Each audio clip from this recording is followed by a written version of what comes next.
Do not attempt any of the breathing exercises if you have or are undergoing any of the following: thrombosis, current cancer treatments, type 1 diabetes, epilepsy, schizophrenia, unsatisfactory blood pressure levels, chest pains or pain in the heart region, sickle cell anemia, arterial aneurysm, any heart problems in the last 6 months, uncontrolled hyperthyroidism, a known brain tumour or kidney disease.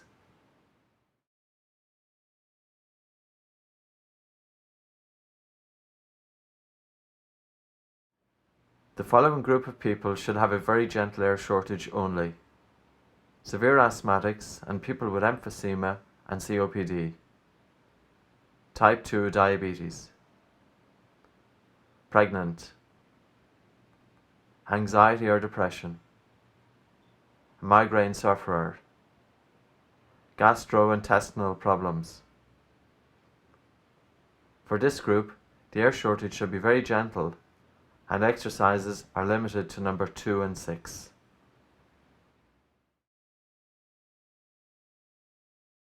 I was breathless, I had to get out. Coughing and spluttering. On 2 inhalers a day. Coughing, the tears is coming down. 1 in 3 children have asthma. My doctors had told me there was no cure for The asthma. risk of an asthma attack was too high. I've been on my drugs for 15 years. That's a very frightening place to be. It's all about the way you breathe. I just called them up. Asthma care. Quite simple, actually. I went along to Patrick's workshop. It's better to be going with the natural thing. It advocates nasal breathing. Would love to learn his method. They have a children's version of it. Did you get cured? No drugs to take. Everybody should be doing it. No side effects. It really does sound amazing. Nothing to lose, everything to gain. And it worked, and it's not at all Welcome to the Asthma Care programme. This is based on 50 years of research and my own experience of teaching thousands of asthmatics over the last 7 years. The Buteyko breathing method was discovered by Konstantin Buteyko, a Russian medical doctor in 1952. He discovered that people with asthma and a number of other conditions chronically overbreathe. This habit, whereby the respiratory centre, part of the brain that regulates breathing volume, becomes accustomed to maintain and continue this breathing volume. It's very like somebody who's overeating. A person who's overeating, they might be eating 10 meals per day. They've developed a habit of overeating. A person with asthma has developed a habit of overbreathing. This approach is suitable to all asthmatics regardless of severity. It's suitable to children over 4 years of age and all adults, whether they're mild or whether they're severe. It's also used quite effectively for people with COAD, COPD, emphysema, etc. People with asthma chronically overbreathe, and there's an overwhelming evidence showing that heavy volume breathing or larger volume breathing is causing airways to constrict. Whether this is due to dehydration of the airways, cooling of the airways, or a loss of carbon dioxide needs to be debated. However, large excessive volume breathing is causing our airways to constrict, and every asthmatic should be taught that link. As opposed to unknowingly feeding your symptoms, you should be taught how to nasal breathe and how to correct your breathing volume. In 2002, I qualified under the late Professor Buteyko. I then commenced asthma care programs, and these were aimed at teaching people with asthma and other respiratory conditions about how to take control of their condition naturally. Since then, asthma care has expanded to a number of different countries, including the USA, Canada, and the UK. My books include Asthma Free Naturally, Close Your Mouth, and ABC. Asthma Free Naturally has been the best-selling asthma book in the UK and Ireland since 2005. The Buteyko method has been subject to 6 different studies in the Western world since 1995. On average, it reduces symptoms by about 70 to 90%, the need for a reliever medication by 90%, and the need for a prevention medication by 50% in 3 to 6 months. The average length of time that these people have asthma was about 21 years, indicating that the therapy is very, very efficacious once it's taught correctly and, of course, once it's practiced. There is a degree of commitment involved with this, but that goes for anything that's worthwhile. I wish you the best of luck in applying this approach. I can assure you that it will change your asthma for the rest of your life.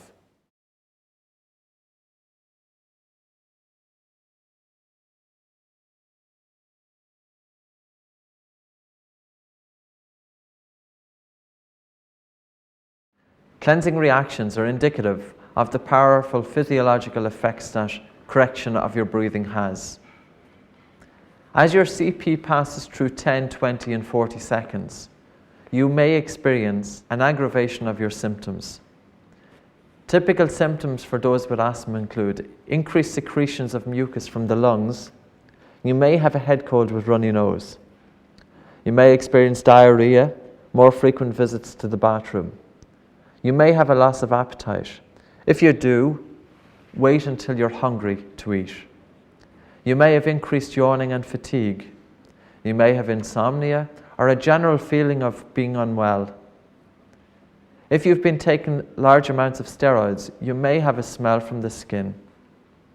You may have a short-term headache, increased irritability, or anxiety. If you do have anxious tendencies, it is better to increase the CP slowly by applying a tolerable air shortage only. You may experience metallic or coppery taste in the mouth and increased demand for water. The quicker your CP increases, the greater the tendency for a cleansing reaction. During the cleansing reactions, please continue to do gentle, light, reduced breathing. Don't abandon it.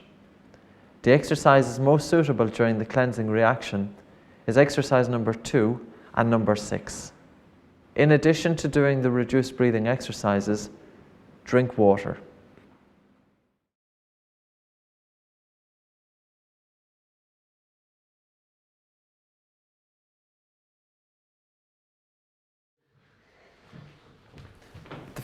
The first exercise that we'll go through is how to unblock the nose naturally. What I want you to do is to sit up reasonably straight. If we can straighten you up, Barry. The functions of the nose for an asthmatic, all asthmatics need to nasal breathe. If we have our mouth open, we're bypassing the filtering mechanism of the nose.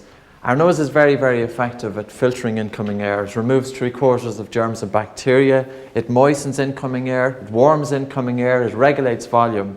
And furthermore, if you have your mouth open, it looks dreadful. What I want you to do is to make the switch if you've got a congested nose, and how do we decongest it? And we'll use this exercise here. Now basically what I want you to do is to take a small breath in through your nose, a small breath out, hold your nose, and nod your head up and down for as long as you can. So that's a small in, small out, hold your nose, and nod your head up and down for as long as you can. Now this exercise is very suitable for people who don't have contraindications. If you're a very severe asthmatic, I don't want you to push it too much, okay? When we've done it, I want you to wait then about 30 seconds to recover your breathing, and we'll start again. So we'll do it about 5 or 6 times. Try not to blow your nose at this point as well. Now you might also start to feel warm, and the reason that you're feeling warmer is because when you hold your breath, you're building up CO2 in the lungs, it's building up in the blood, and it works to act as a natural relaxant of your blood vessels. This exercise is also quite effective for shifting mucus. You might find that you're shifting some mucus afterwards. If we can try it again, take a small breath in through your nose, small breath out, hold your nose, and nod your head up and down for as long as you can, up and down, up and down. And don't let any air sneak in and out of your mouth. So you're pushing it, you're holding it for as long as you can. And we'll keep doing it until your noses are free. This will work for the vast majority of asthmatics. It's only in the event that you may have a polyp or a deviated septum that you'll find it quite difficult to shift. But if there's inflammation or rhinitis, it will work pretty quickly. Any asthmatic, you can unblock your noses in 5 minutes. Now this will work temporarily. This is about correcting your breathing volume. Other exercises, what we'll do is, by building up your control pause, your nose will remain free on a continuous basis. If we can wait just for 1 moment, you might start to feel some freedom coming in there now. You might start to feel warmer. If we can try it again. Take a small breath in, small breath out, hold your nose, and nod your head up and down for as long as you can. And I need you to push. Hold your breath for as long as you can, up and down, up and down.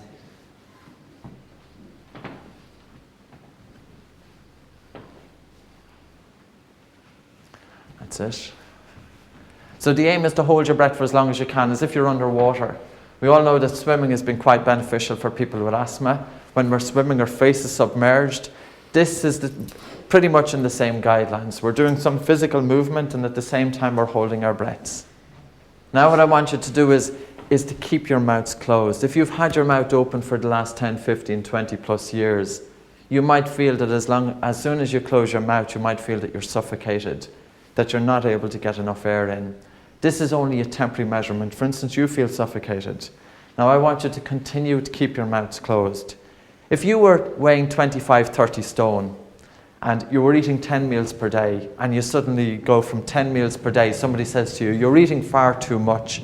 I need you to bring your food amounts, the amount of food that you eat, down to 3 meals per day. How will you feel for a few days? You will feel a hunger for food. And the reason you feel a hunger for food is because you've developed a habit of eating 10 meals per day. And this may have happened over many years. Now all of a sudden, if you go from 10 meals per day down to 3 meals per day, your body has become used to eating 10 meals per day. You're all of a sudden eating 3 meals per day, but your body is telling you you're not getting enough food, even though you're getting more than what you require. Our asthmatic, having the mouth open, Brian with his mouth open for, we'll say 8 years, I'm not quite sure, 11 years. So he hasn't had his mouth open for quite a while. He's become used to large volume breathing. Now with his mouth closed, just as for many of you in the past, you feel you're not getting enough air. But we keep our mouth closed and that feeling goes.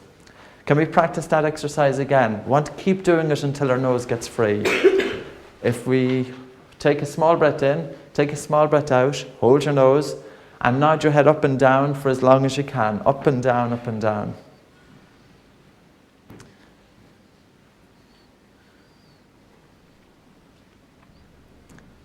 Again, the similarities here of swimming would be physical movement by moving your head up and down, accompanied by breath holding or restricted breathing. During the breath hold, you're building up CO2, and this is acting as a natural decongestant. Does your nose feel any freer? Is your nose freer? Is your nose freer? Is your nose freer? Is your nose freer? Is your nose freer? Okay, we'll wait 30 seconds and we'll do it again. Now, if I see you with the mouth open, I'm going to gently remind you. So, mouths closed, everybody. When should we have our mouths closed? For the rest of our lives. If we've got asthma, we cannot have our mouths open. Our mouths should be closed all the time, every minute, every hour, every day. As opposed to the noisy breathing with the mouth open and the sighs, lots of movement. Asthmatic breathing should be quiet, calm, still, regular, easy, and relaxed. When it's quiet and still and relaxed, we're not feeding our symptom. When it's heavy and there's upper chest movement and there's the mouth open, you're feeding your symptoms. You're contributing to your airway constriction all the time. Can we try that exercise once more? This again is the exercise to unblock the nose, and you keep doing it until your nose is free. Take a small breath in, small breath out, hold your nose, and nod your head up and down for as long as you can.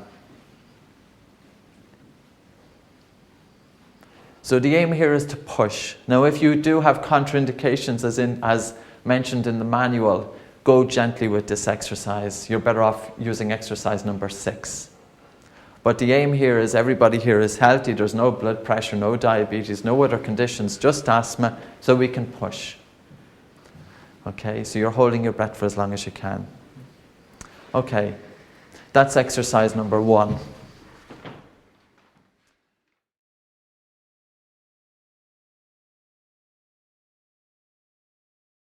If you've got rhinitis, rhinitis is blocked and runny nose.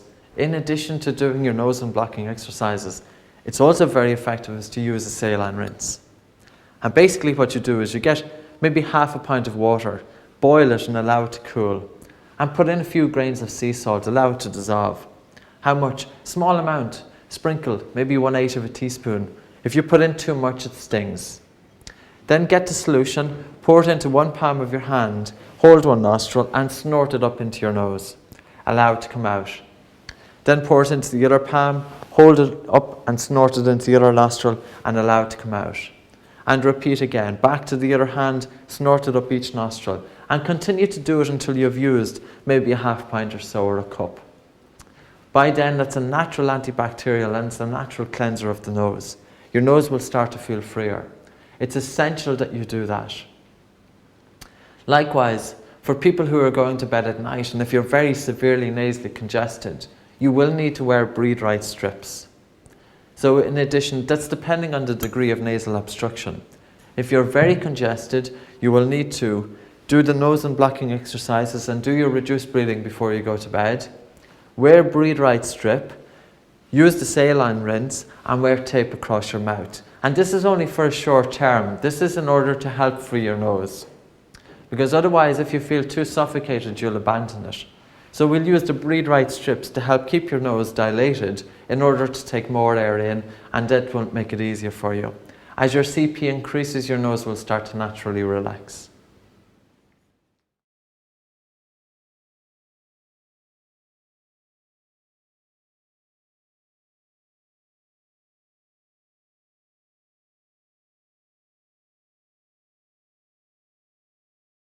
Now what we're going to do is to move on to exercise number 2. You have your handouts out in front of you. Those at home, you have your manuals there. It's exercise number 2.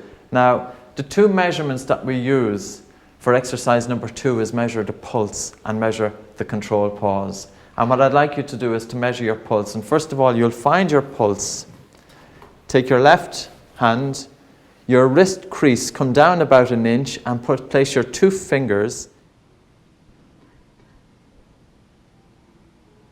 Okay, so we'll start. I'd like you to count the beats over half a minute, starting in about 5 seconds. Start now and count the beats.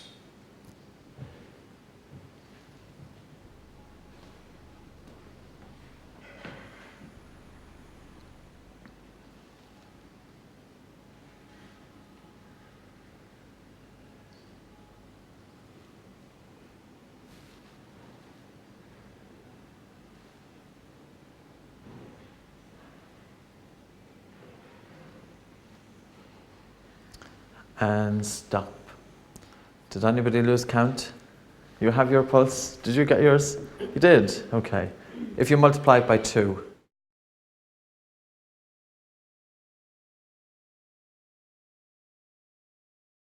Okay, so now what we'll do, we're going to measure the CP. And the CP is fundamental to giving you some feedback as to your progress. Basically, it's a simple enough measurement. You need a watch with a second hand or a clock with a second hand. We take a small breath in. We shouldn't hear it. A small breath out. Hold your breath. And hold your breath until you feel the first urges to breathe. At about the same time as the first urges, you'll feel your diaphragm, which is again your main breathing muscle, which separates the thorax or the chest from the abdomen. You'll feel this pressing downwards in response to the need for air. At about that time, that's the CP. It should be accurate to within a second or so. So again, it's a small breath in, small breath out, that's it. Hold your breath and hold your breath until you feel the first urges. You may feel a swallowing movement, you may feel that involuntary movement, or you just might feel that there's a buildup of an air shortage. At that point, let go. It's the length of time between the exhalation and the involuntary movements of your diaphragm, and that's your CP.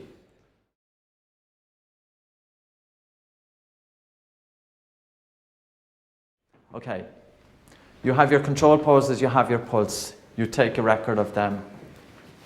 Now what I'd like you to do is, I want to bring your breathing from your chest down into your tummy. Diaphragmatically breathing is the key to correcting your volume. How do you know if you're using your chest or your tummy to breathe? Well, basically, if you put your one hand on your chest, put one hand on your tummy. Where is the movement?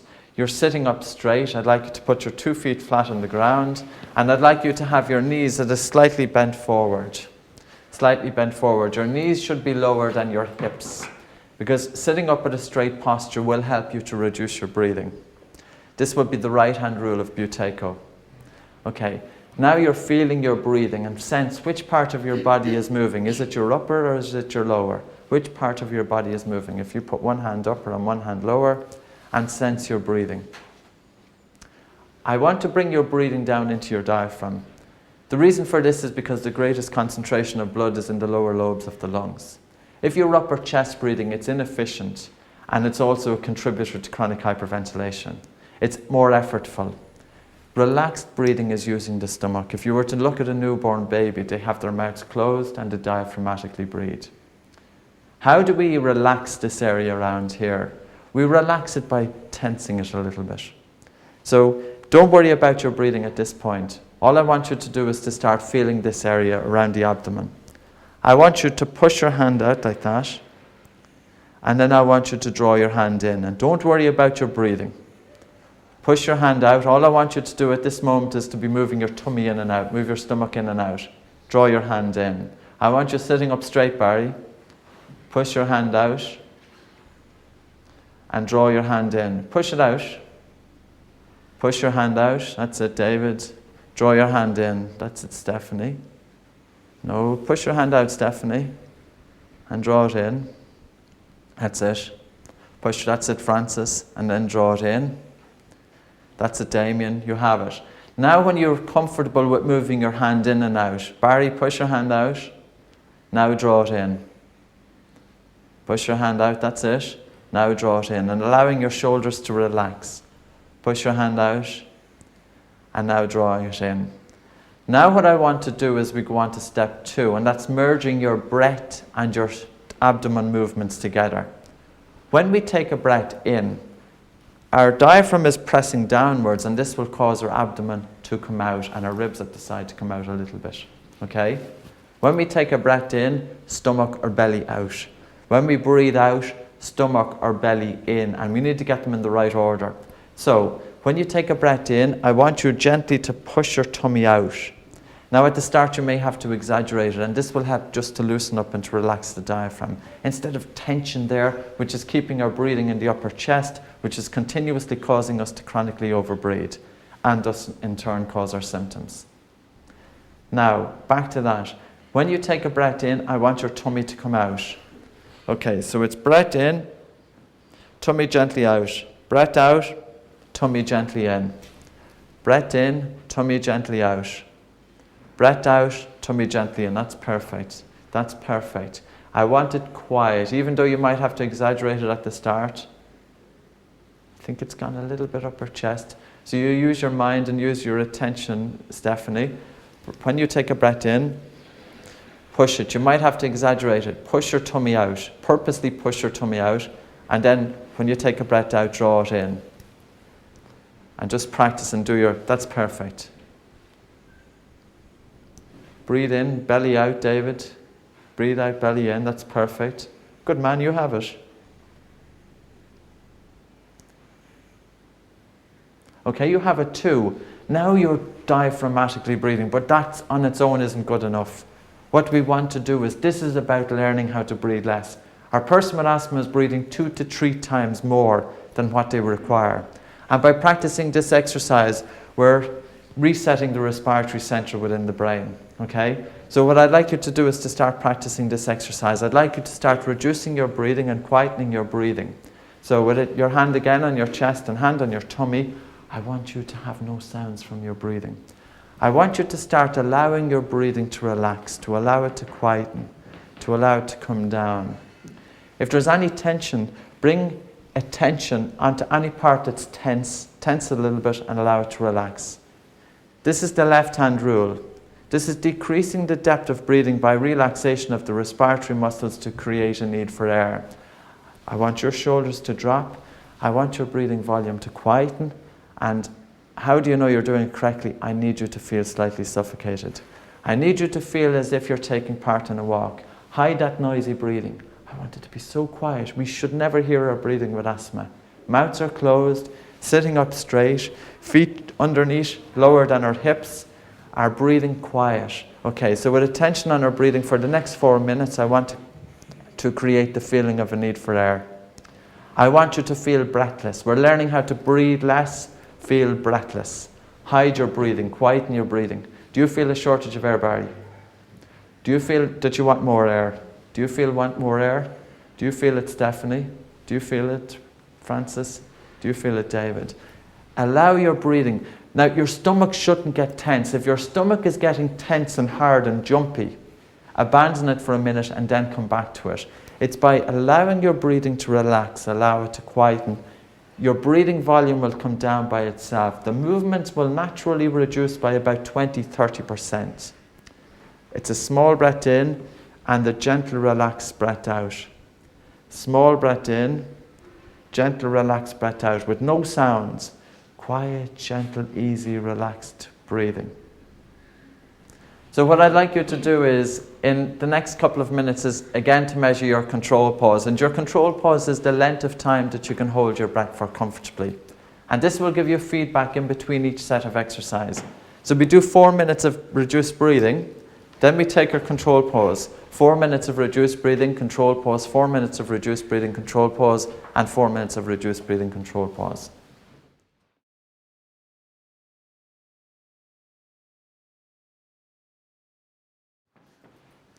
To measure your control pause, we take a small breath in. So whenever you're ready, you can do it at your own time. A small breath in, we shouldn't hear it. It's only a quiet breath in through your nose if you can. Small breath in, small breath out, and hold your nose. I want you to time it in seconds, how long you can hold your breath for until you feel the first movements of the diaphragm. So you're counting how many seconds can you hold your breath for until you feel the first urges to breathe. If your breath at the end of the control pause is big, you've gone too far. Now the two youngsters, you're doing the maximum pauses.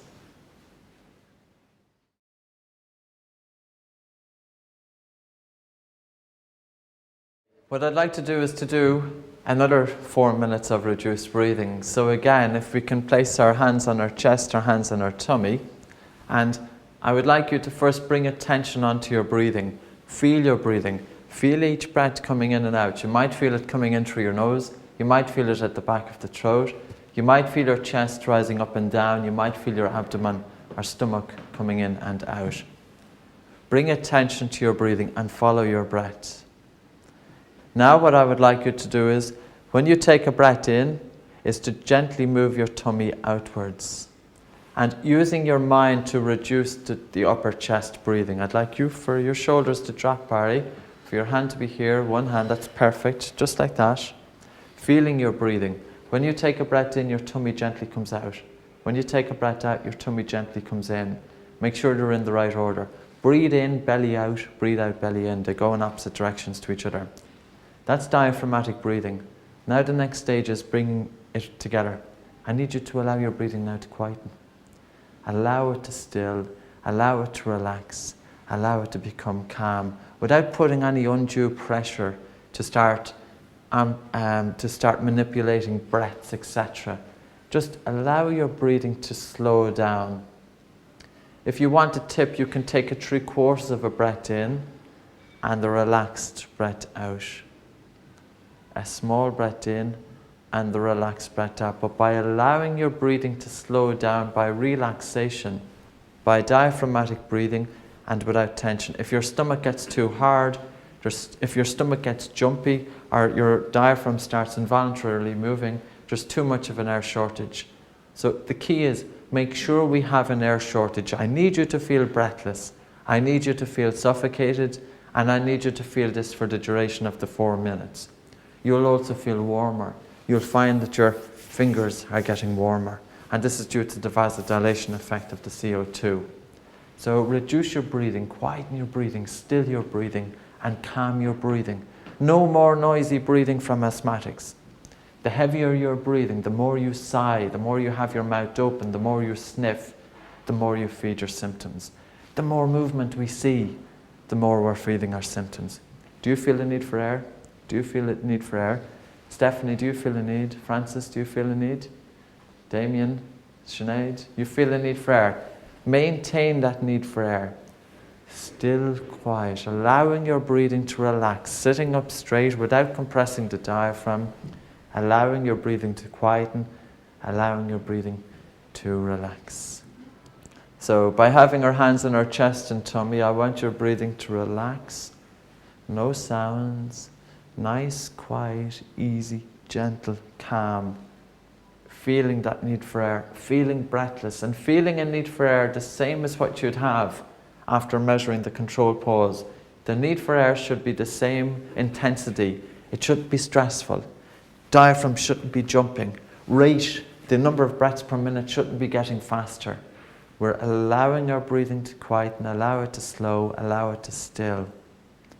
When you're doing that for the duration, this will build up your awareness for you to be able to follow your breath, and you will be able to incorporate this throughout your way of life. Your breathing, from the moment you wake up in the morning, all the way through the evening until you go to bed at night, should be still, should be easy. We cannot afford to have heavy breathing as asthmatics. Our breathing should be undetectable. If it's heavy, you're making your symptoms worse, and that's the choice we have. We can have our attention on our breathing regular periods throughout the day. How is my breathing? Is my mouth closed? Is my breathing still? How is my control pause? Is my control pause high? Okay, we can relax at that.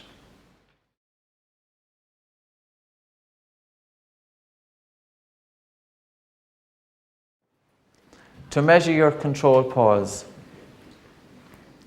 we take a small breath in. So whenever you're ready, you can do it at your own time. A small breath in, we shouldn't hear it. It's only a quiet breath in through your nose if you can. Small breath in, small breath out, and hold your nose. I want you to time it in seconds, how long you can hold your breath for until you feel the first movements of the diaphragm. So you're counting how many seconds can you hold your breath for until you feel the first urges to breathe. If your breath at the end of the control pause is big, you've gone too far.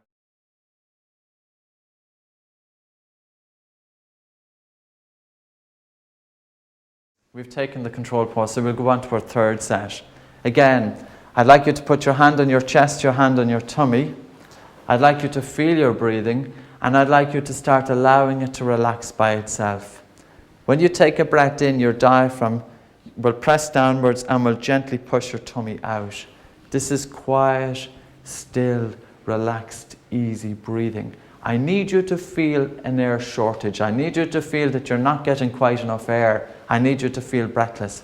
Hide your noisy breathing, but hide it by allowing it to slow down and to relax by itself. Not by manually interfering with it, but by relaxing into it. Your breath itself will start to decrease, and at that point then you'll feel a need for air.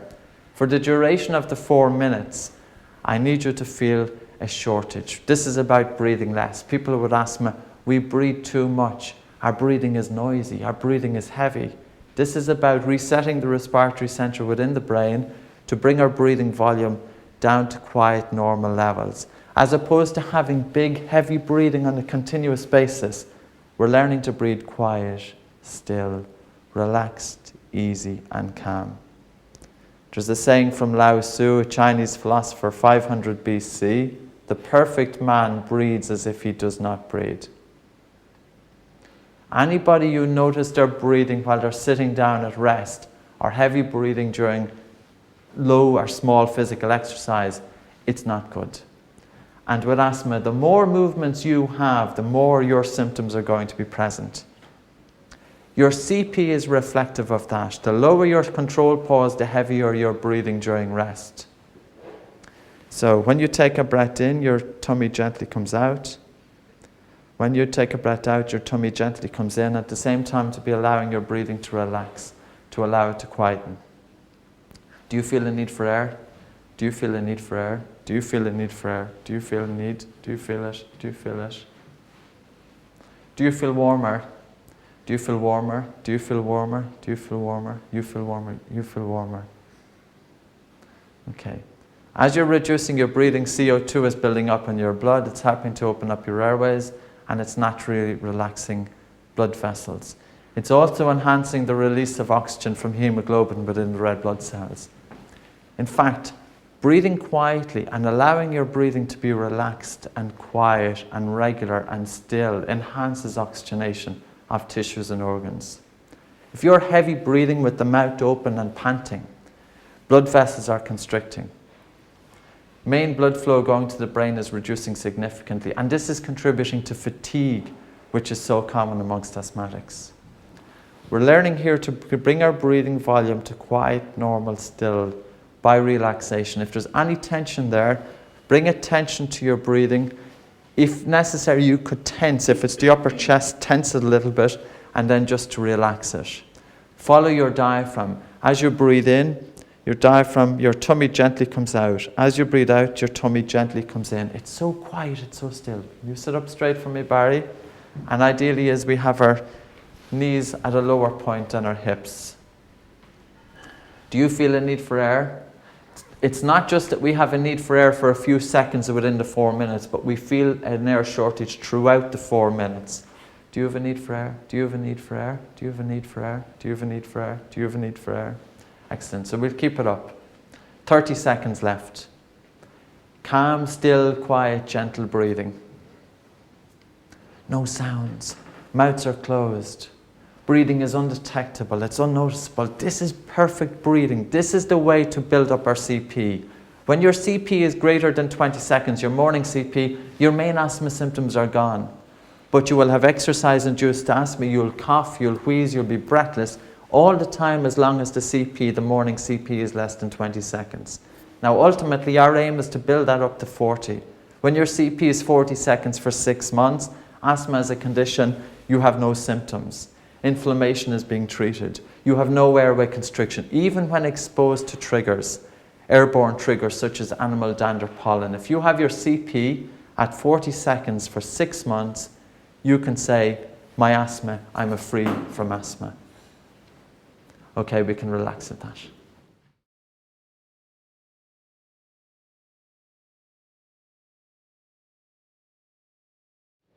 Okay, so whenever you're ready, what I'd like you to do is to take your control pause. And your control pause, again, it's a small breath in. We shouldn't hear it. Small breath out. Hold your nose. You're doing the maximum because you're a youngster. Hold your nose until you feel the first involuntary movements of your diaphragm. And this is feedback of how you're breathing. And then mark it down. Your control pause should be increasing now in the 3rd and 4th stages. If it's not, it might be just an indication that we didn't leave enough time between our set of breathing exercises. The most important control pause will be the final one. Barry's doing the maximum. Good man. Okay.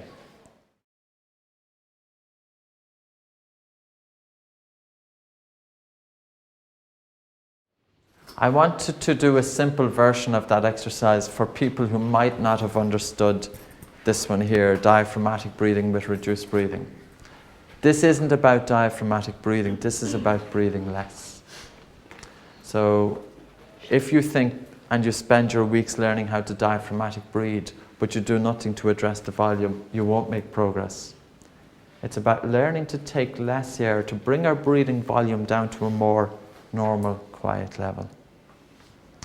For this one, we're going to use the children's approach, which is very effective for adults. And we put your finger underneath your nose. And for the next 4 minutes, I'd like you to concentrate on the amount of airflow on your finger. I'd also like you to feel your breathing, to sense your breathing, to become aware of your breathing. If there's any tension there, it's going a little bit too far. Your air shortage is too much.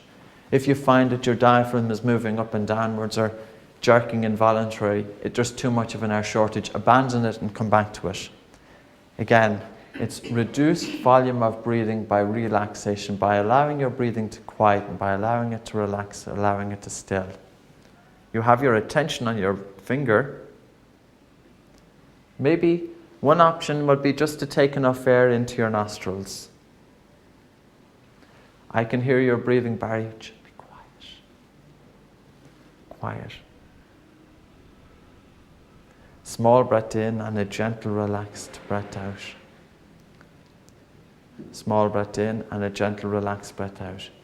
Don't worry about the rate. It shouldn't get faster, but it can when your CP is less than 20 seconds. This is about breathing less. I need you to feel suffocated.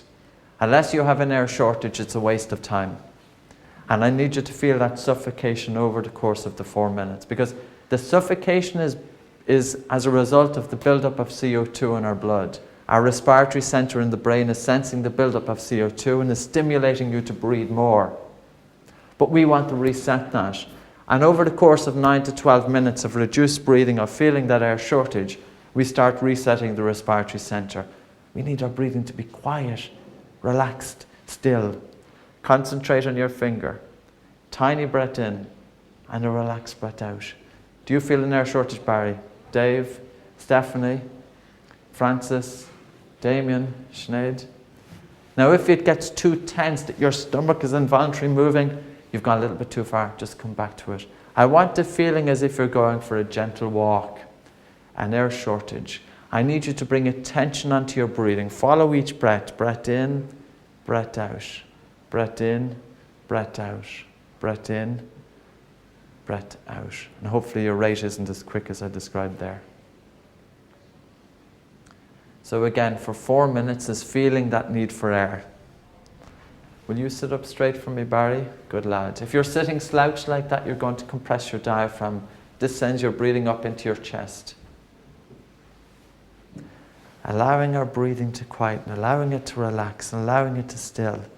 And using your finger as a barometer of the amount of airflow in and out of your nostrils. Keeping your breathing quiet, mouths closed.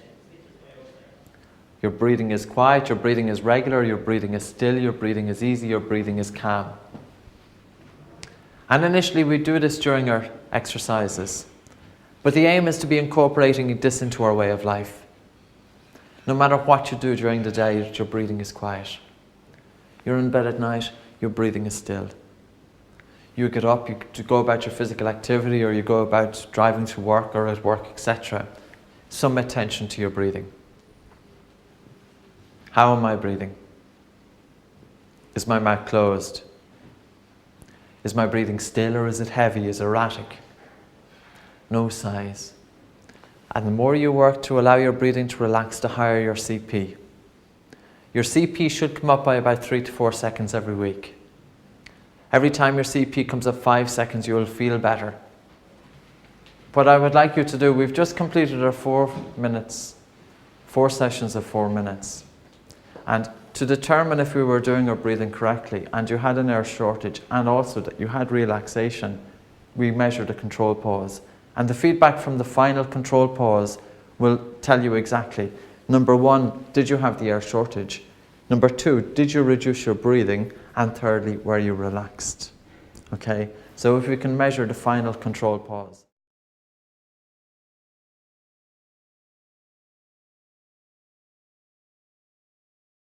And again, the control pause is a small breath in, a small breath out, hold your breath, and hold it until you feel the first urges.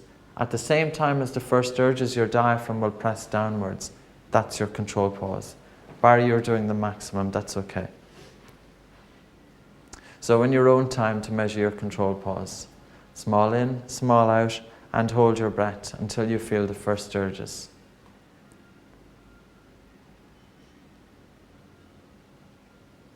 You've finished yours, and then mark them in. So now you have done a complete set, 20 minutes of reduced breathing, followed by controlled pause throughout each. And again, your breath at the end of it, you might have pushed just a tiny bit, Francis. Just to be careful is that when we're measuring the controlled pause, there is a tendency to push it, that's okay.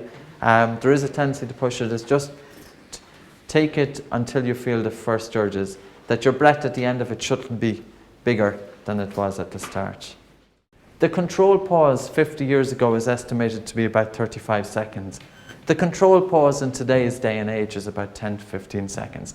Asthma has increased relative to changes of living standards. As we change our living standard, we start more processed foods, higher temperatures of houses, more stress, less exercise, and this is resulting in a lower control pause, and this is why we have asthma. It's not the hygiene hypothesis.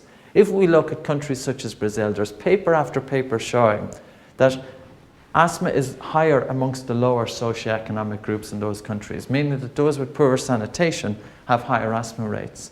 So we cannot put this down to the hygiene hypothesis, which I hear so often, nor can we put it down to pollution. Pollution is a trigger, but the countries with the highest pollution in the world don't necessarily have the highest asthma. Any of you who have travelled in former communist Europe, or to Southeast Asia, or to these really relatively polluted countries, they have low asthma rates. Whereas the countries with the highest asthma in the world are New Zealand, the UK, Ireland, and Australia. Relatively unpolluted. The west of Ireland, relatively unpolluted. The north of Scotland, relatively unpolluted, but high asthma. So it's about recognizing the effect that our breathing volume, this is giving you the control and it's giving you the choice to deal with it. If we say it's down to the hygiene hypothesis, we have no control over it. This is that Mother Nature has let us down, that our gene pool has changed in the last 20, 30 years. No, our lifestyles have changed in the last 30 years. Let's look at the effect that our lifestyle has on our breathing and work with that. Can we take our pulse?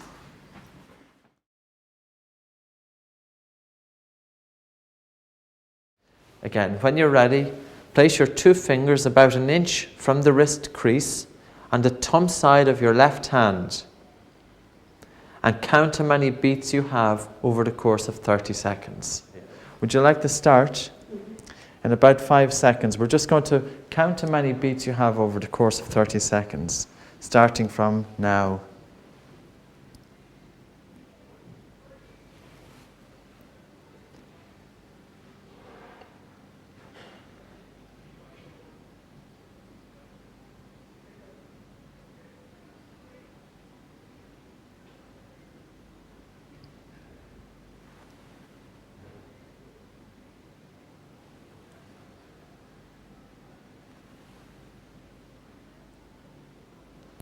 Stop. So multiply it by 2 and that will give you your feedback over the minute. Your pulse now should be lower by about 2 to 3 beats than what it was as taken at the start. If your pulse is higher, then it's indication that you've been stressed during the exercises. So the objective is to have a lower pulse as taken at the end of the 15-20 minutes. When you breathe heavy or you're stressed, it will increase your pulse. When you allow your breathing to relax and to become quiet, your pulse will come down. So the objective is to have a lower pulse. If you come in here before you start reducing your breathing and your pulse is 80 beats per minute, by incorporating reduced breathing and bringing your breathing to quiet, calm, without force, but just allowing your breathing to still, to reduce by itself, by keeping the mouth closed, by sitting up straight, your pulse will start to decrease. It will come from 80 down to 70, down to the norms that you'd expect.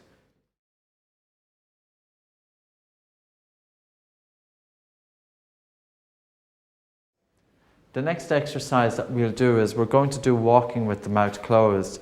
Now, I'm going to do walking with the mouth closed for a few minutes, but I'm also going to introduce a variation that I'd like you to block one nostril.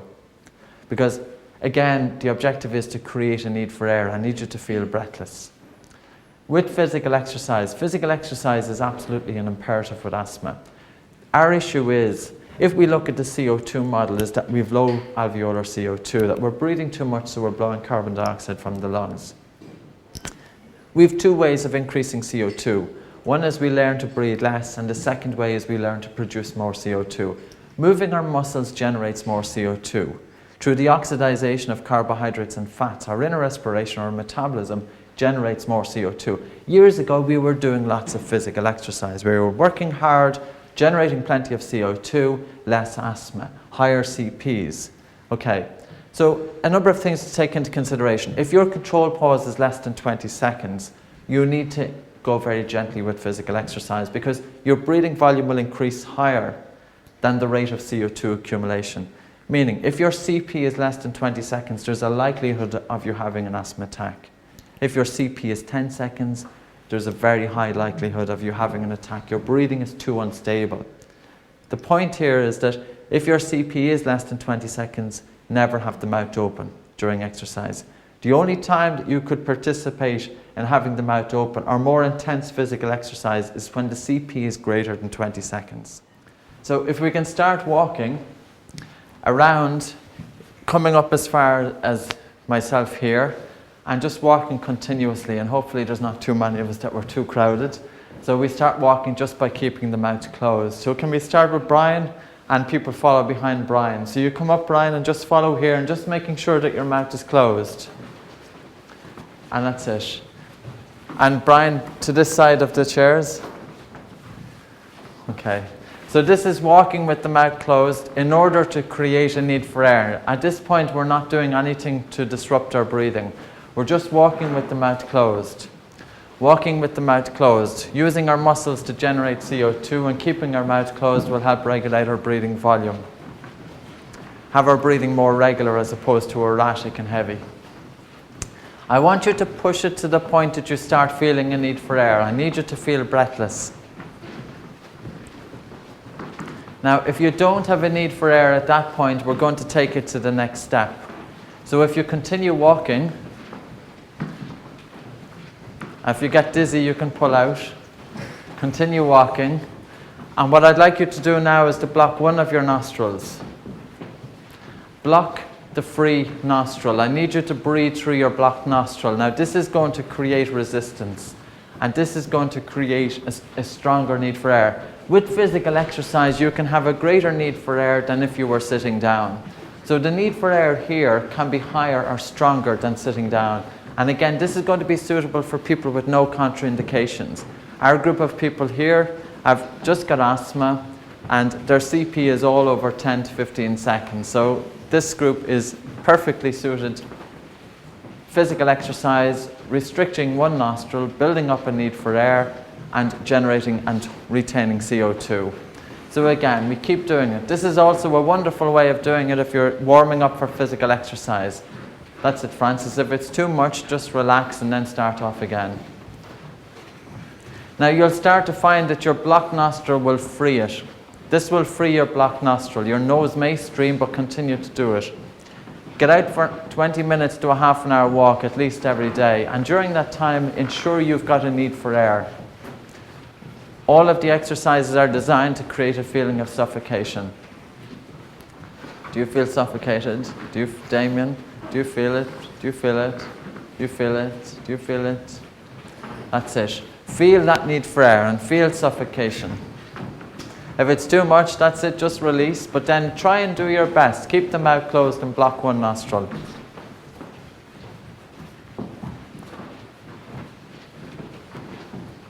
That's it. So again, the two things to recap for physical exercise is, one is that we go very gently at the start. We always need to warm up for 10 minutes. Number two is we control and calm our breathing at the end of exercise. Number three, if your CP is less than 20 seconds, you should never have your mouth open.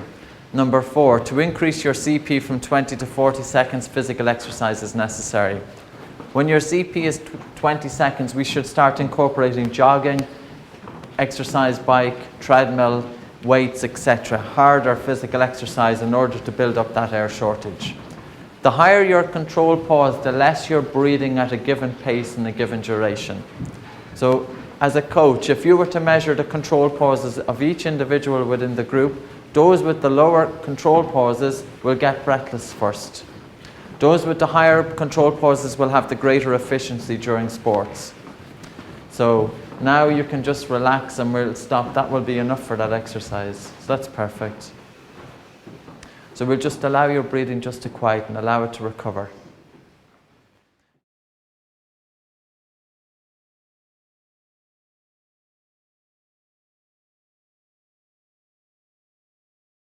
What I'd like to do now is we're going to do physical exercise but bring in steps to bring in the breath holds.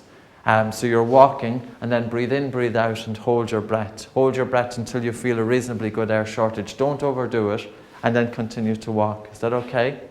So this next exercise is physical exercise accompanied by breath holds. If your CP is higher than 15, you can hold your breath for as long as you can, once you don't have contraindications. If your CP is less than 15 seconds or if you have contraindications, you're better off not doing the breath holds. So everybody here, we're all suited to doing the breath hold, so if we can, maybe Sinead will start walking. So you're walking, what I'd like you to do is take a small breath in, small breath out, hold your nose, and hold your nose for as long as you can. Then when you release, continue to walk, and then after 30 seconds to do it again. Does that make sense? I'll guide you through it. Okay, so if we take a small breath in, small breath out, hold your nose, continue to walk. I need you to build up a good air shortage and maybe to use the full width as well, not just exactly as you're doing it there. When you release then, breathe gently for about half a minute to a minute. Breathe gently for about half a minute to a minute. Breathe gently in order to get your breathing under control. When your breathing is under control, then what I'd like you to do is to take a small breath in, small breath out, and hold your breath. So again, when your breathing is under control, take a small breath in, small breath out, and hold your breath. Hold your breath. This is similar to swimming underwater. For as long as you can hold it here for as long as you can. Then when you release, wait about half a minute to a minute, and then do a breath hold again. That's it. And we'll do this for 5 minutes. At this point, you should be starting to feel warm.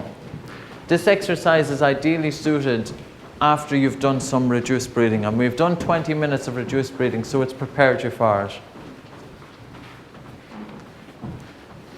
And not to push it to the point that you cannot recover your breathing in a couple of breaths. Yes, I do need you to feel suffocated, and I need you to feel a strong air shortage, but not to overdo it. If you find that you need to open your mouth, or you're a little bit stressed, we're going to cut you back a little bit. Reduce the amount of steps. Reduce the length of time that you're holding your breath for.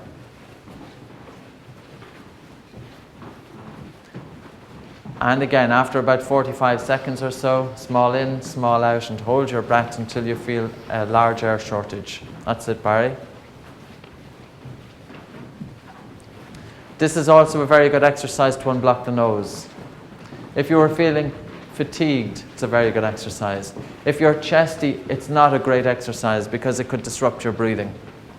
The best exercise to do if you're chesty is to do the small breath holds because you'll have control over your breathing. So again, this exercise is suited for people that have a CP greater than 15 seconds and have no contraindications as indicated in the manual. And we'll continue for just 3 more minutes. Again, small breath in, small breath out, and hold your breath and push it to the point that you feel a relatively large air shortage. All exercises are on the exhalation. Small breath in, small breath out, and hold your breath until you feel a relatively large air shortage. Then when you release, wait about 45 seconds, walk, and then hold it again. You might be taking up mucus, and that's fine. That's the bronchodilating properties of CO2. Excellent. So we'll just do 1 more lap.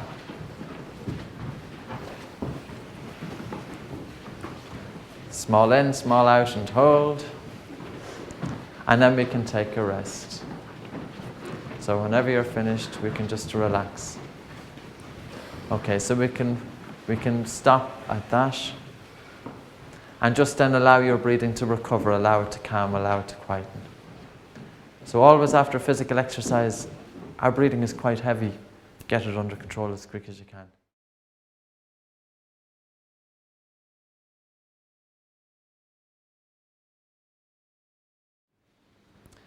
With this steps, what I want you to do is you breathe in, breathe out, and hold your breath.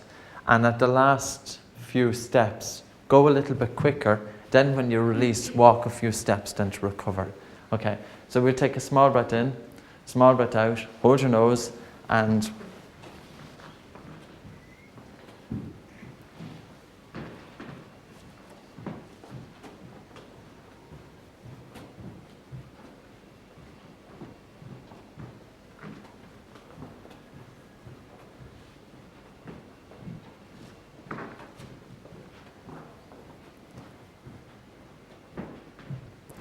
close your mouth, Brian. Good man.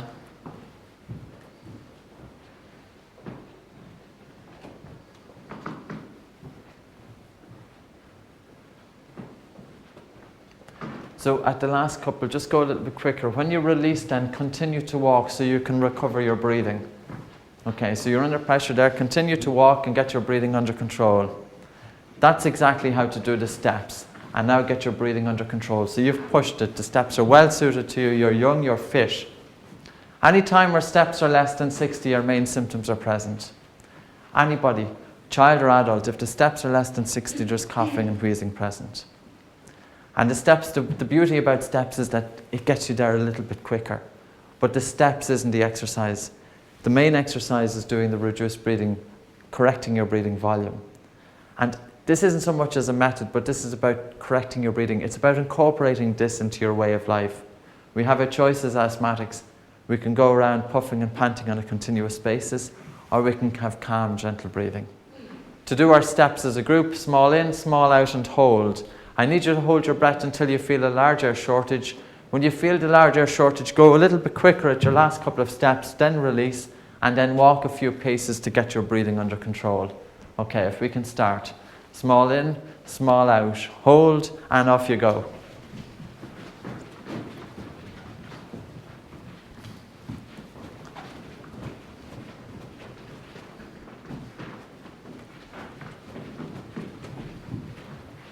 And push your steps and keep doing it until you feel a larger shortage, and then just walk a few paces to recover. That's perfect, Brian. Walk a few paces to recover. That's it, perfect, Francis. And now walk a few paces to recover and get your breathing under control. The higher your steps, the better. If you're doing 3 sets of 6 every day, 6 in the morning, 6 in the afternoon, 6 in the evening, your steps will increase by about 10 extra every week. When you reach 80, your symptoms, you won't have asthma symptoms. Your asthma will be very, very clear. Okay, our next group of Damien, Stephanie, and Barry. And that's it again. Hold your breath for as long as you can.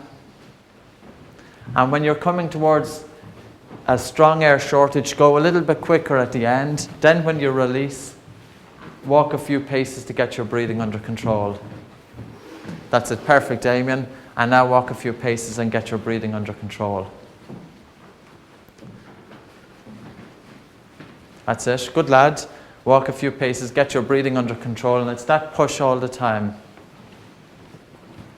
Well done. And walk a few paces to get your breathing under control. Can our next group go? So after about a minute or two, when you've recovered from your steps, then we go again. So we take a small breath in, small breath out, hold your nose, and again, push.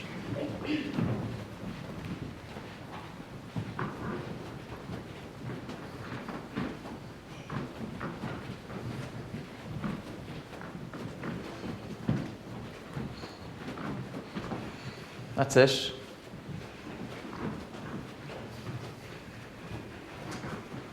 Then when you've recovered, get your breathing under control, Brian, and then you can take a little rest. That's it, perfect, Francis. That's it, Sinead. So the objective is, steps will come up pretty quickly. They come up pretty quickly when you give it that little bit of a push. Those of you at home, if your CP is less than 10 or 15 seconds, be careful doing steps.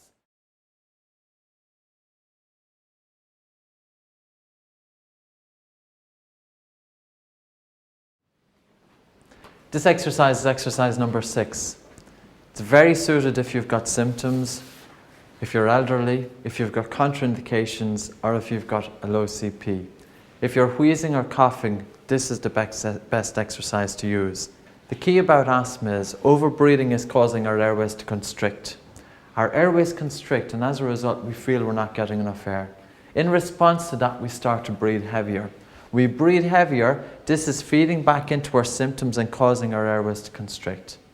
Generally, an asthma attack, which is a period of breathing difficulty, involves you feel the chest tightness first, or you feel a mild cough.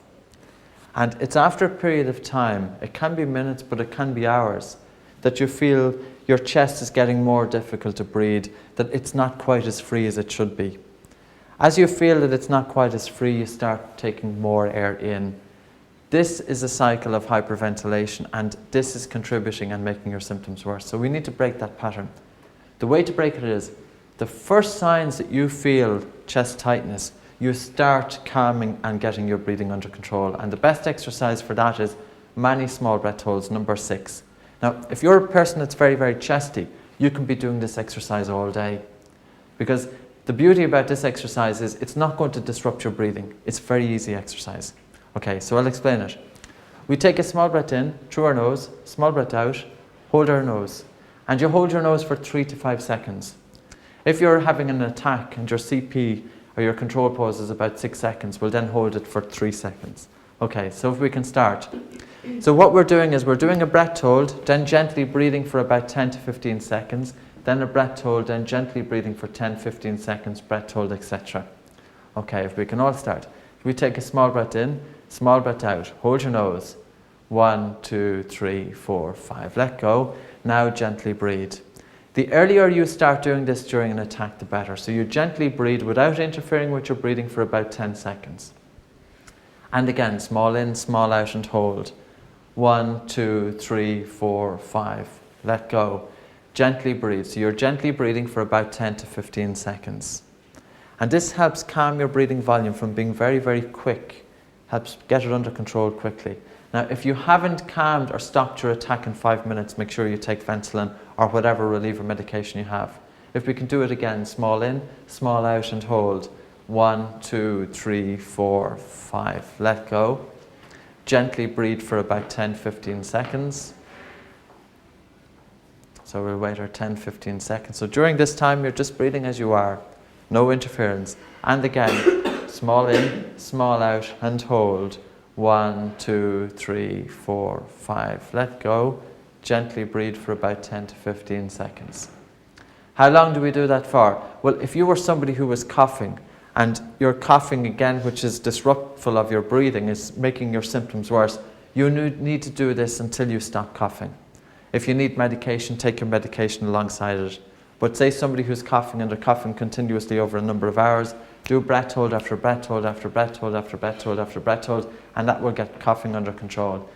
What I'd like to do is to continue with the small breath hold exercises. We take a small breath in, small breath out, hold your breath, count 1, 2, 3, 4, 5, let go. Then breathe gently for your 10, 15 seconds and continue to do this either during a wheeze, breathlessness or during a cough. It's very, very effective for any asthma symptoms, but we need to continue to do it. If you're very, very chesty and you find that there's no recovery after 5 minutes, or if you're having a severe attack, take your medication straight away. This will stop about 70 to 90% of your symptoms if you catch them early enough. If you don't catch them early enough, you're not going to stop them because the attack has taken on a life of its own. The hyperventilation at this point has got too much. Okay, so the sooner you put it into practice, the better. And again, small in, small out, and hold. 1, 2, 3, 4, 5. Let go. Again, we wait 10 to 15 seconds. And again, small in, small out, and hold. 1, 2, 3, 4, 5. Let go. Again, we wait 10 to 15 seconds.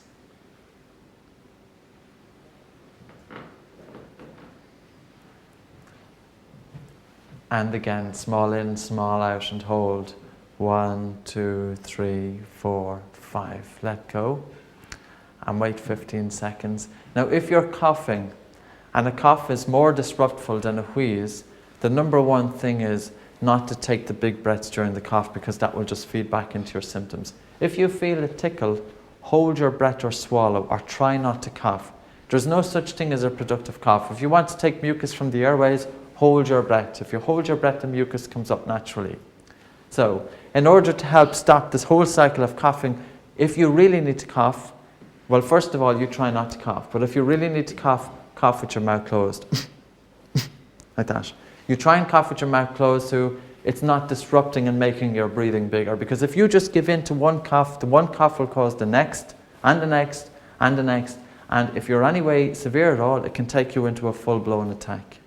Child who's coughing during the night, you need to sit them up and do breath hold after breath hold after breath hold and tell the child, I need you to try and fight that cough. I need you, don't give in to the cough. Hold your breath or swallow. Okay, and do breath holds in between the coughing and also try and relax. It's not easy when you're feeling wheezing and you're wanting that need for air and you're feeling suffocated that you're not getting enough air, but try and relax and do breath hold after breath hold after breath hold to get it under control. The more you can stay relaxed, the more breath holds you do, the more you break the cycle. Can we start it again? Small in, small out and hold. 1, 2, 3, 4, 5. Let go. Breathe gently for about 10 seconds. And again, small in, small out and hold. 1, 2, 3, 4, 5. Let go. This exercise is also very useful for people with panic attacks or if you've got a racing mind or stressed. If you've got a racing mind, start doing breath holds and it will help calm down your breathing. And again, small in, small out and hold. 1, 2, 3, 4, 5. Let go. You can also do this exercise many times throughout the day. If somebody who has severe asthma with a low CP, they need to be doing this about 5,000 times throughout the day. If they keep their mouth closed and they're aware of their breathing and just do breath hold after breath hold after breath hold. So if you're severe, with say a CP of 10 seconds and quite unstable asthma, just keep on doing breath holds throughout the day. Keep the mouth closed, go to bed sleeping upright as opposed to lying down, which will increase your breathing, and do small breath holds to get your breathing under control. Okay, if you don't stop your attack or if you're having a severe attack, take your medication. So we're finished with that exercise.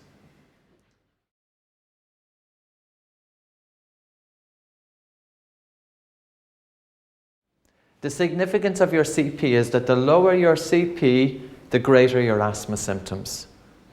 The most accurate CP is the one that's taken first thing in the morning. You have no control over your breathing during the night, so you breathe according to the level as determined by the respiratory center. And this is the part of your brain, the central chemoreceptors, that regulate your volume of breathing. So, if your CP is less than 10 seconds, your asthma is very unstable. And a lot of these exercises are not suited to you. However, you can practice exercise number 6. So you can keep your mouth closed, which is absolutely imperative, and also gently practice exercise number 6. As you practice exercise number 6, you build up your CP. And as your CP comes up, then you'll start applying and relaxing your reduced breathing. So the 2 exercises when your CP is less than 10 seconds, by the way, 10 seconds indicate that you have severe asthma. You have symptoms on a continuous basis. Or at that point, you have symptoms at that point. If your CP is 3 or 4 seconds, you're in the throes of symptoms. When your CP is between 10 and 20 seconds, your main symptoms are still there. Now, you're doing a little bit better than you would be when your CP is less than 10 seconds. But between 10 and 20 seconds, your main symptoms are there. You'll be coughing and wheezing and breathlessness. You may have fatigue. It depends on the person. So you'll have those symptoms as long as your morning CP is less than 20. If your CP is between 20 and 40 seconds, you won't have exercise-induced asthma. You can push yourself reasonably. You can do jogging, etc. You won't have symptoms on a day-to-day basis, but a trigger may produce symptoms. You might find it on a damp day you're a little bit tighter, or if there's a lot of pollen around, or dust mites, or pollution, or whatever triggers your asthma, or maybe different foods, dairy, wheat, red wine, chocolate, etc. That might contribute to your symptoms. However, the higher your CP, the less symptoms you have. Now, we need to get you up to 40 seconds. We need the morning CP to be 40 seconds. And at 40 seconds, if you maintain it there for 6 months, you're asthma-free. The good news is you don't have to come from 10 to 40 seconds to experience results. Every time your CP comes up 5 seconds, you will feel better. So let's take it step by step. Let's get your CP from initially less than 10 seconds by doing many small breath holds and get it beyond 10 into 15 seconds. At 15 seconds, then we start relaxing and gently applying reduced breathing to keep our breathing calm and quiet. Now, if you can be quietening your breathing at 10 seconds, do that. Watch your breathing all day. Pay attention to the breath. It's a wonderful thing to do. Follow the breath in and a gentle relaxation. Breath in and a gentle exhalation. Breath in and a gentle exhalation.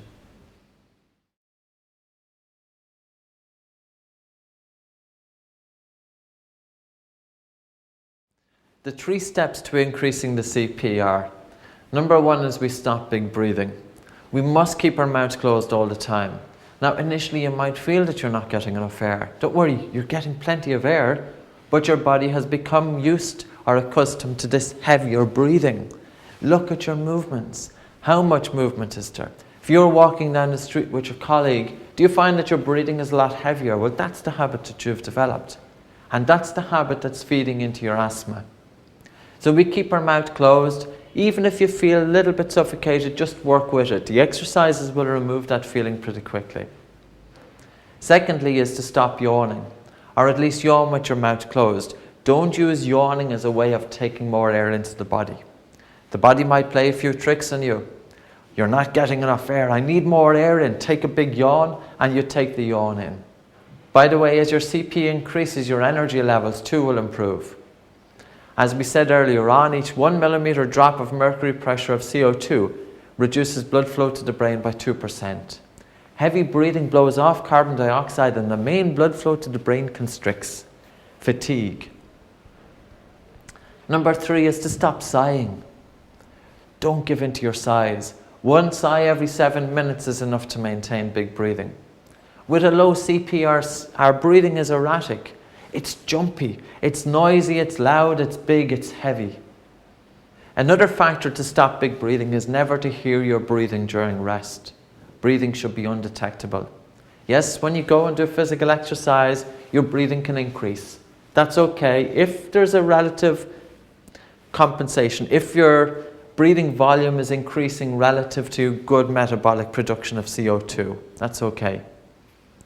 Another factor to take into consideration would be the big breaths that asthmatics take when talking. If you can hear your breathing during talking, stop talking. You're breathing too much.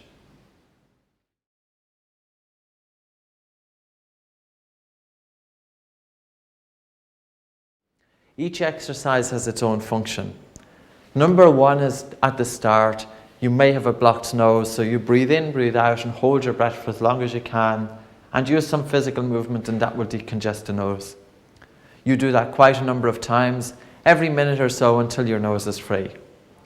Number 2 is the main breathing exercise, and that's about bringing your breathing volume down to calm, quiet, comfortable levels, allowing your breathing to relax.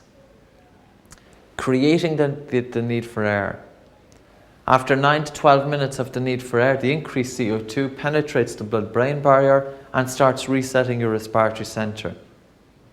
Indication of this is based on a higher CP as taken after the exercises. Now, doing your exercise alone isn't enough. You need also to be watching your breathing during the day. And if you're only doing your exercise once a day, but you're not paying attention to your breathing throughout the day, your CP isn't going to increase. Because it will increase, but then it will drop. It will increase, but then it will drop. You need to be doing your exercises, but then you need to be watching your breathing and maintaining your CP up there. Other exercise we have is physical exercise. Walking is wonderful. It's suited to all people, but if you have a contraindication or if your CP is low, just go gently. The aim is to create a slight need for air. Number 4 then is walking with breath hold. So as you're walking, hold your breath. And that's suitable for people, again, if your CP is greater than 15 seconds, you can have a larger shortage. So exercise number 4 is walking, but interspersing with this is a breath hold. So you can put a breath hold every minute or so. Breathe in, breathe out, and walk as long as you can while holding your breath.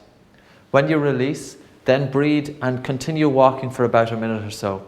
After a minute, do it again. Breathe in, breathe out, and hold your breath. So put in breath holds throughout your walk. 1 breath hold every minute or so. And a half an hour of that is a wonderful way of jolting the CP, of temporarily increasing your CO2 levels. In addition to jolting your CP and increasing your CO2 levels, then you're using relaxed, quiet breathing for the rest of the day. Steps, finally, is another exercise, and you can use steps then as a measurement of how you're doing. If your steps are less than 60, your main symptoms are present. You're going to be coughing and wheezing, breathlessness, exercise-induced asthma all the time. If your steps are between 60 and 80, your main symptoms have disappeared, but you could have symptoms if exposed to a trigger. So say your steps are 70 steps. Well, at 70 steps, you will feel quite well, but if there was dust mites or animal dander or pollen or pollution or damp weather or different foods, wheat, dairy, etc., you may have symptoms. The objective is to increase your steps up to 80 to 100, and ideally is get them up to 100. Now, steps as a measurement are secondary. The main measurement for your asthma is your control pause. Your control pause is first and foremost. Children who might not understand the control pause, they're better off using the steps as a measurement. That will give them good feedback. So the objective is high steps, high CP, and when your CP and steps are high, your breathing is quiet and undetectable. When your breathing is quiet and undetectable, there's a regular, calm, level breath. Nice rate, correct breathing volume, no asthma symptoms. When your steps are low, your CP is low, heavy breathing volume, lots of symptoms.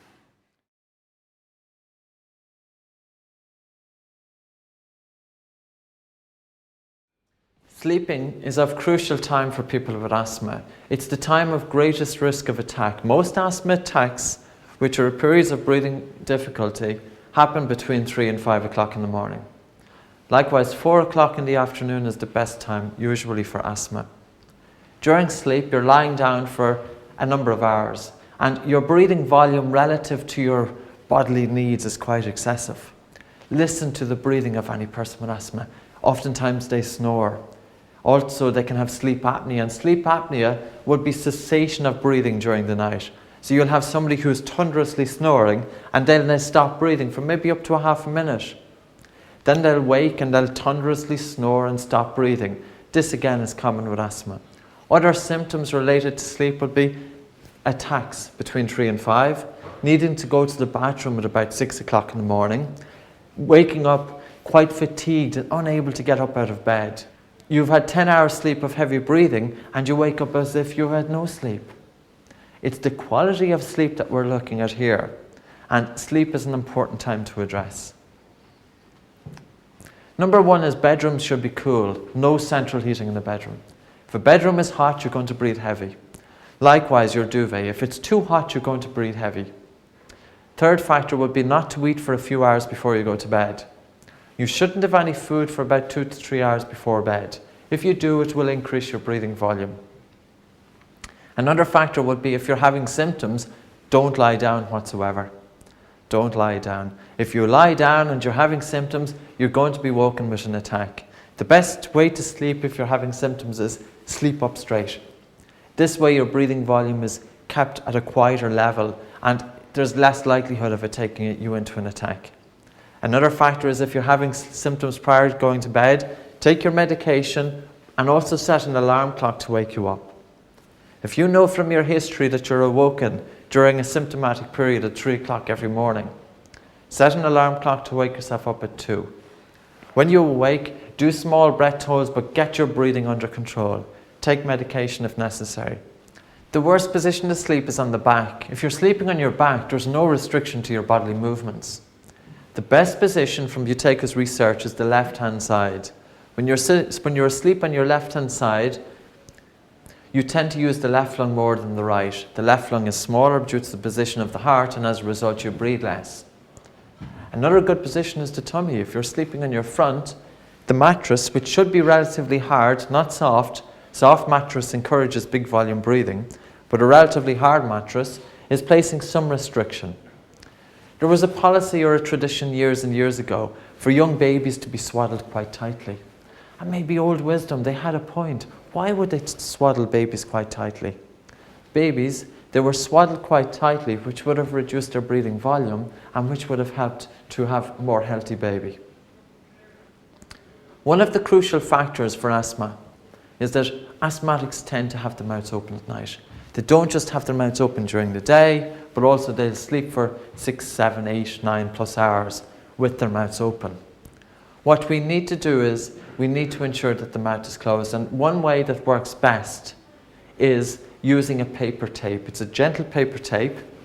I have some here, and basically this brand here is 3M. It's 1-inch paper tape with micropore.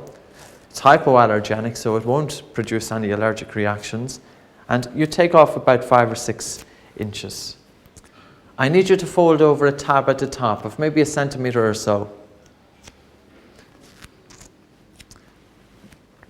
Dry your lips, close them together, and apply the tape this way.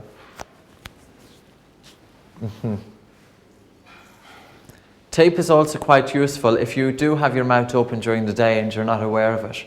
Apply some tape and go about your daily business. around your house, etc., with the mouth closed. Because the more you can keep your mouth closed initially, the more it becomes a long-term habit. And that's all it's doing, it's breaking a habit. Why would you have the mouth open in the first place? Because your body feels that it needs to take in more air. But the more air you take in, the more it's feeding your asthma and your fatigue and any other symptoms that are related to hyperventilation. The tape, you use the tape up until the point that you can sleep with your mouth closed without a need for it. For some people it's going to take a few weeks, for some people it will take a few months, and for some people it can take a couple of years, depending on their progress. But ideally is make sure that your mouth is closed. It's absolutely key. If you have your mouth open for 7 or 8 hours each night, and you wake up with a dry mouth in the morning with plenty of asthma symptoms and chesty in the morning, you have a solution here, and it works very, very well. If you are sick, or if you're not feeling very well, you have gastrointestinal problems, or if you drank large amounts of alcohol, please do not use the tape. Also, if a child is uncomfortable with using the tape, or if they're quite young, do not use the tape. One option is, while we put it across horizontally, the other option is to apply a small amount vertical.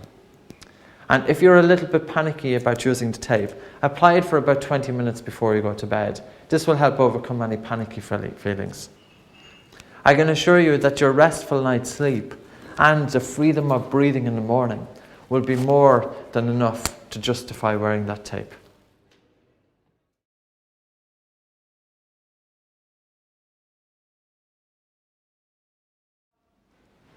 One of the biggest factors for contributing or increasing your breathing volume would be food.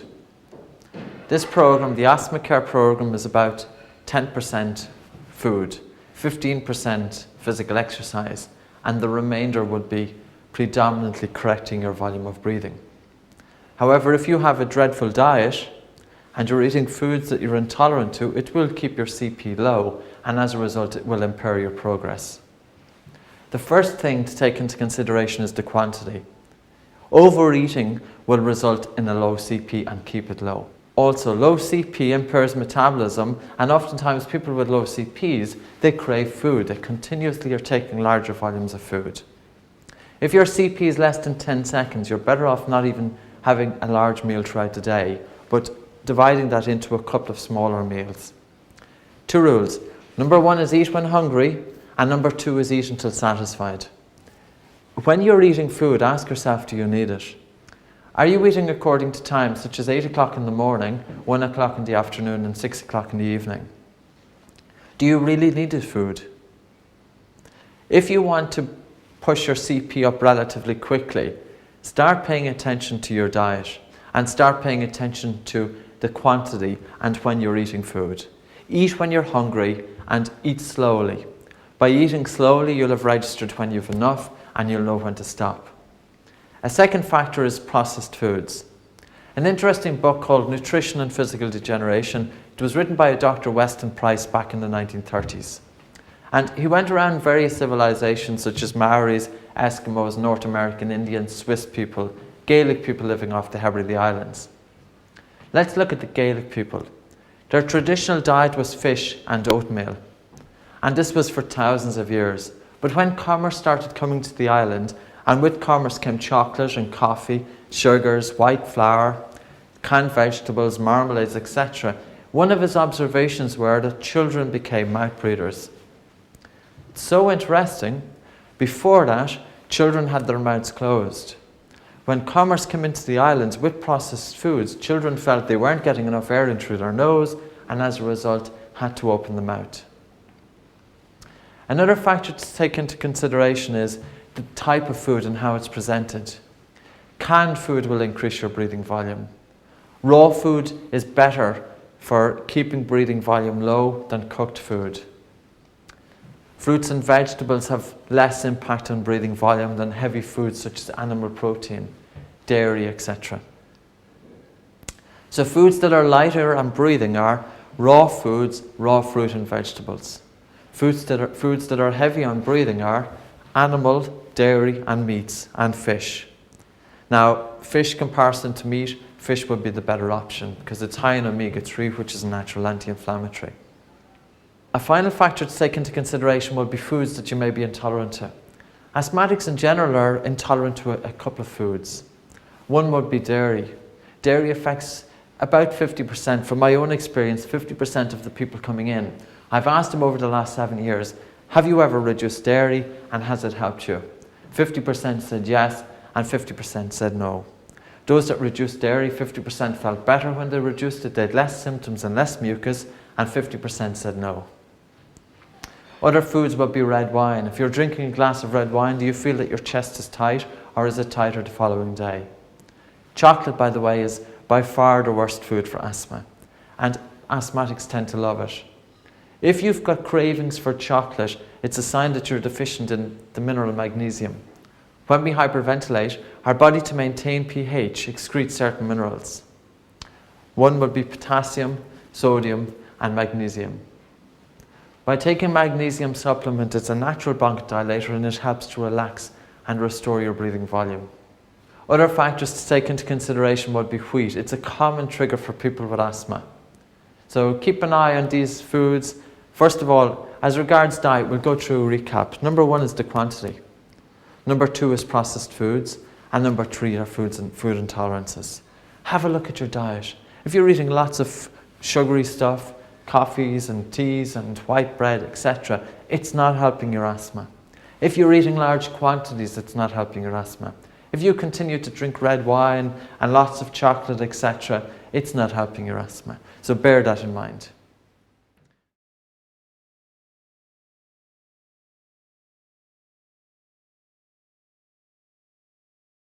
As regards physical exercise, it's essential that people with asthma do physical exercise.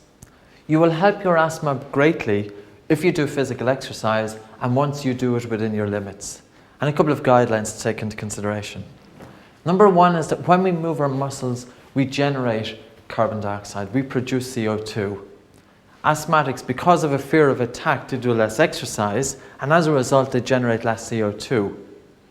In addition, they go around with their mouth open, puffing and panting. So not only are we producing less CO2, but whatever we produce, we're losing it, and our airways are constricting. Vicious circle. You do less physical exercise because of an attack, and because you do less physical exercise, it contributes to more symptoms. How would you know if you're suited for exercise?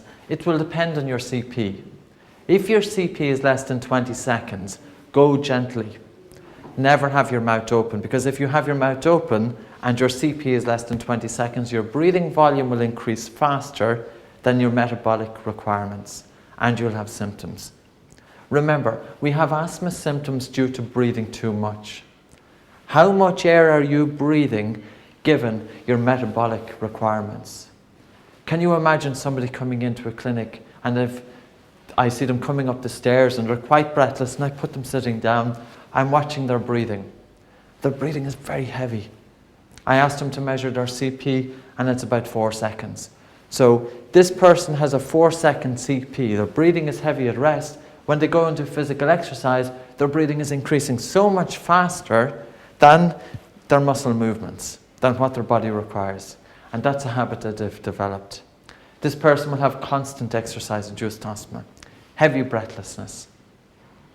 The second point is to build your CP from 20 to 40 seconds. Physical exercise is necessary. And the reason that physical exercise is necessary is because during exercise you can create a large air shortage. It's an absolutely wonderful feeling that you're in full flight with a high CP, whether you're doing jogging or running, whether you're doing exercise, bike or rowing machine, it doesn't matter. But you're able to push yourself to the limit, but yet your breathing is not letting you down. The 2 most likely times for having exercise-induced asthma are 5 minutes after starting and 10 minutes after finishing. Why do we have symptoms? We have symptoms if you're breathing more than what your body requires. So what happens at the start of exercise is that your breathing increases quite quickly, but your metabolic requirements haven't started generating sufficient CO2. In order to overcome this, if you go gently for the first 10 minutes, and going gently would be walking with breath holds. Go gently meaning that you can control your breathing for the first 10 minutes and use the first 10 minutes as a way of building up and retaining CO2. After 10 minutes, you'll start to feel quite warm and you'll actually feel your airways freer. And then you can start pushing the pace, again, dependent on your CO2, dependent on your CP. At the end of exercise, people with asthma tend to hyperventilate. They've finished their physical exercise, but yet their breathing doesn't come down as quick as it does for other people. This again is another risk of an attack, depending on the CP. So at the end of physical exercise, make sure you bring your breathing volume down. Calm your breathing. You could use the breath hold exercise number 6. That's pretty good for breathlessness. Just use your mind. Say to yourself, I want to get my breathing under control. I want to recover from my breathing. How do you know if you're doing physical exercise correctly? Measure your CP before you start. Do your physical exercise. When you finish, then wait 20 minutes and measure your CP. So measure your CP before you start, do your physical exercise, and measure your CP 20 minutes after you've finished. Your CP is taken 20 minutes afterwards should be higher than it was before. If you have your CP less than 20 seconds, you cannot mouth breathe. Now you can mouth breathe for a short period of time if your CP is higher than 20 seconds, but try not to. Use your training as a way of building up your CP. When you're in full flight, keep your mouth closed. If you've got a very low CP, go gentle and go within your limits, but get out there and start moving your muscles. I had a woman that came with emphysema a number of years ago. She was wheelchair bound, her CP was too low. I had her do dumbbells in the wheelchair because I needed to get some muscle movement there. I needed her to start generating CO2. She was able to build her CP up to 32 seconds, and then she was able to walk 3 miles per day. And that's a huge difference for somebody who is wheelchair bound, unable to walk, to somebody who is physically able to walk, based primarily on building up her CP. And she put in the work. Physical exercise, get it into your way of life. It will help your energy levels significantly, and it will help your asthma. And you'll feel so good about yourself.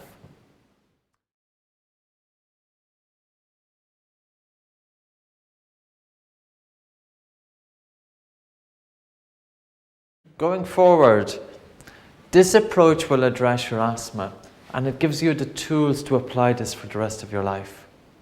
To date, seldom are asthmatics encouraged to nasal breathe. Seldom are they taught to correct their breathing volume down to normal levels, and they spend most of their lives unknowingly contributing to their symptoms. This is the exact link that you need to start making and taking control. If you're an adult with a very busy lifestyle, incorporate reduced breathing into your way of life.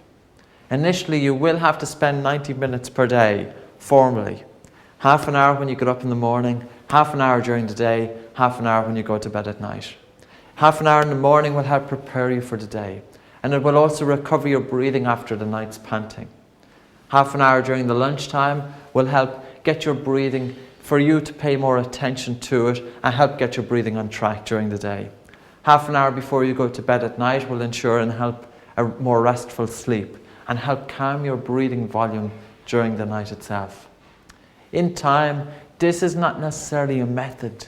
This is not a series of breathing exercises. This is about correcting your breathing. This is about bringing your breathing from heavy, with sighs and yawns and large breaths in through the mouth and regular sniffing and audible breathing during rest. It's about bringing it to calm, quiet, gentle, regular, still, level breathing. As a result, asthma, which is seen as a defense mechanism from our viewpoint, is no longer present. Airways won't go into spasm because they're not induced by big, heavy breathing. You're breathing correctly, and as a result, you won't have your constriction. I remember a carpenter coming to the workshops a number of years ago, and I was saying to myself, sure, this guy won't do a tap for me. I said, when you're driving in and out of work, tummy breathe and reduce your breathing and feel that comfortable air shortage. When you're walking about your side with your piece of timber, start holding your breath. When you're sawing your piece of timber, hold your breath. During your lunch break, get out for a walk and do breath holds. Continuously be bringing attention to your breathing throughout the day. Watch your breathing as you go home. When you're watching TV, allow your breathing to still, allow it to relax. When you go to bed, ensure that your bedroom is cool. Put the tape on your mouth at night. A week later, this person came back and their cough had disappeared. The more you put emphasis on your reduced breathing, the more it will come back for you. You might be happy enough with a CP of 20 seconds. It's not enough. You need to get your CP up to 40 seconds. You need to keep working with it gently over a period of time. And it takes months. Your CP will go up by about 3 or 4 seconds each week. So every 2 to 3 weeks, you will feel better. And that will give you the motivation to continue doing it. When your CP is at 20 seconds, get out and do physical exercise. When your CP is at 20 seconds, your breathing will be so much quieter. You'll start to notice the first natural pause in between breaths.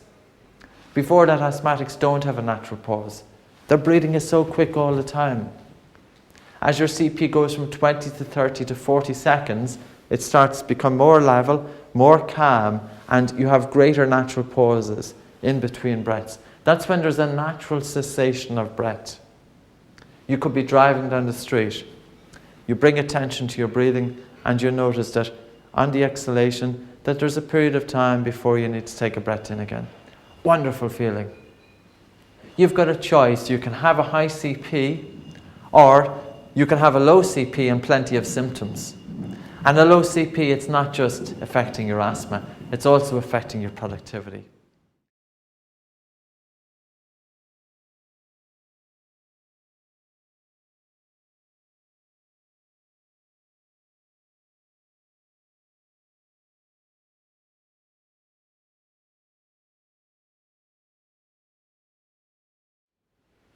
As a child, it's better to do this formally.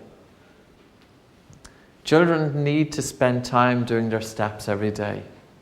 They mightn't always understand correct volume breathing. They mightn't be able to create the air shortage. You can tell them to breathe quietly and gently like a little mouse. So you have your child there, you're encouraging them, bring your breathing volume down. Breathe quietly, breathe gently. I want your breathing to be so quiet. There's a cat outside the door, and if the cat hears this noisy breathing, it's going to come in and eat the mouse. So you have your child pretend that it's a mouse. As a result, it will start to instinctively and intuitively calm and quieten its breathing. If the child has its mouth open, continuously remind the child, ABC, always breathe correctly. It's a good idea to mention it to the teacher at school. Anytime the child has its mouth open, if the teacher can have some sort of signal down to the child in order to encourage it to keep the mouth closed. You might feel this is a lot of effort. Asthma is an effort. Otherwise, your child, crooked teeth, more fatigue tendencies when they get older, can be more stressed. Again, chronic overbreathing is reducing blood flow to the brain, and as a result, depending on the person, it could increase cortical excitability. More firing of brain cells, more self-generated thoughts. Asthma and other aspects.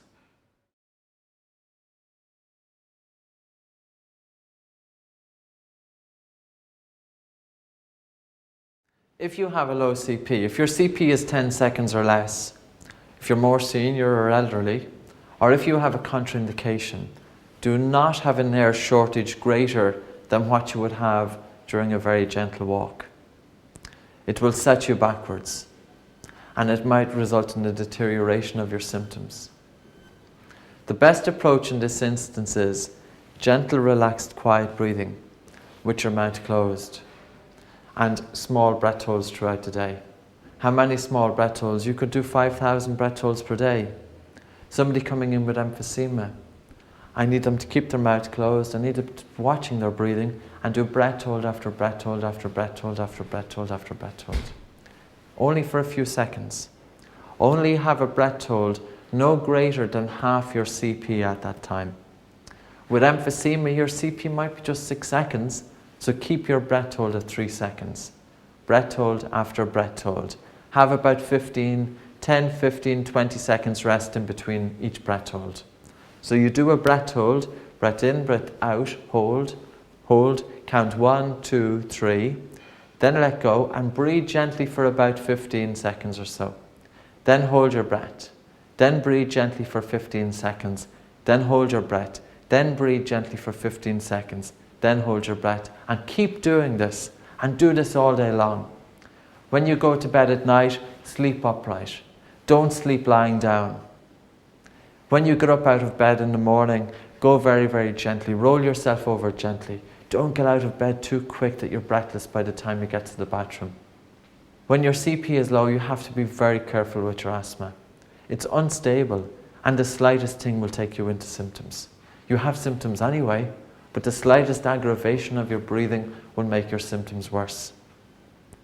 If you've got blood pressure or anxiety or panic attacks, migraines, if you're pregnant, also, don't do any of the exercises which involve a strong air shortage. Don't do number 1. Instead, to unblock your nose, do many small breath holds.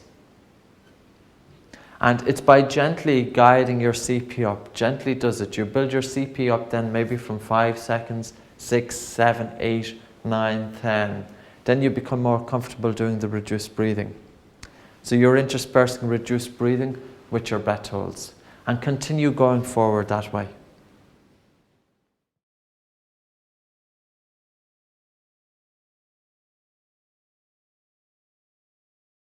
This approach is based on the Asthma Care program, which I've used to teach thousands of asthmatics since 2002 how to take control of their condition naturally and permanently. Medication is altered only in conjunction with your GP. Don't make any changes by yourself, it's too risky.